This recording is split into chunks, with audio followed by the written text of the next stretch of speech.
इलियाह का सफर एक शांत रात को शुरू हुआ, जब वह अपने गधे पर सवार होकर सुनसान रास्ते पर चल रहा था। रास्ते के दोनों ओर ऊंचे और घने पेड़ थे, जिनका साया चुपचाप उसे घेर रहा था। हल्की ठंडी हवा उसके चेहरे पर स्पर्श कर रही थी, लेकिन अचानक सब कुछ बदल गया। अचानक उसे ऐसा लगा कि कोई उसके पीछे चल रहा है, जिससे उसकी धड़कनें तेज हो गईं। जब उसने पीछे मुड़कर देखा तो उससे सिर्फ अंधेरा दिखाई दिया। घबराए हुए उसने गधे को तेजी से आगे बढ़ाया, लेकिन उसके कानों में एक अजीब सी आवाज आई, जैसे कोई भारी कदम पीछे आ रहा हो। उसने अपनी मशाल ऊपर उठाई, पर चारों ओर का अंधेरा उसके मन में आतंक भरने लगा। तभी गधे ने एक जोर की आवाज में चिल्लाया और घबराकर भागने की कोशिश की, जिससे इलियाह धरती पर गिर पड़ा। इसके बाद एक काली छाया पेड़ों के बीच से निकलकर उसके सामने आ गई। वह छाया धीरे धीरे इंसानी रूप लेने लगी और उसकी आंखें आग जैसी जल रही थीं।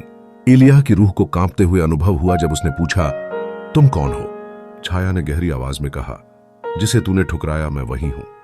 उसे वह भूखा व्यक्ति याद आया जिसे उसने दरवाजे से भगा दिया था। उसके भीतर एक गहरी सोच की लहर चल गई। छाया ने बताई, हर कर्म का हिसाब होता है। तूने दया नहीं दिखाई तो अब तुझ पर दया कौन करेगा? उस पल उसे अपनी गलती का एहसास हुआ और वह छाया उसके मन में एक गहरी दहशत की भावना छोड़ गई। अचानक छाया हवा में घुलने लगी और इलियाह बेहोश हो गया। जब उसने आंखें खोलीं तो वह उसी भूखे आदमी के घर के बाहर पड़ा था। खड़े होकर वह उस व्यक्ति के पास गया और रोते हुए माफी मांगी। इस बार उसने अपने दिल की गहराइयों से महसूस किया कि मदद करने में ही सच्ची मानवता है। यह कहानी हमें सिखाती है कि हम जो दुनिया को देते हैं वह हमें वापस मिलता है।